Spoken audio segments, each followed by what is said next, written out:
Nagpaalala si Police Brigadier General Hansel Marantan, ang Director ng PNP Highway Patrol Group sa publiko sa paglaganap ng mga vehicle scam ngayong Yuletide season, kabilang ang talon-kasa, assume balance at rentangay na nagdudulot ng malalaking perwisyong pinansyal sa mga biktima. Ayon kay Police Brigadier General Marantan, na-recover ng kanyang mga tauhan ang 11 pang sasakyan at motorsiklo na nakuha umano sa pamamagitan ng pandaraya at panluloko.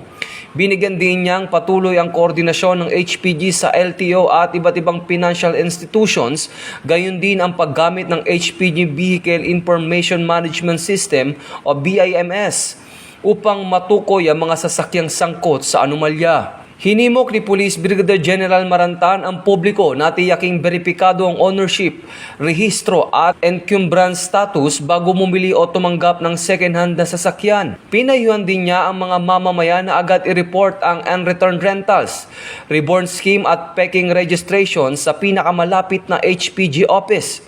Sa kasalukuyan, 8 nakaw na sasakyan ang naibalik ng HPG sa kanilang operasyon kaugnay na pagpapatupad ng RA 4136 o the Land Transportation and Traffic Code and intensified anti-car theft operation nitong Merkoles na karaang linggo. Ito ang bagong PNP para sa bagong Pilipinas, serbisyong mabilis, tapat at nararamdaman.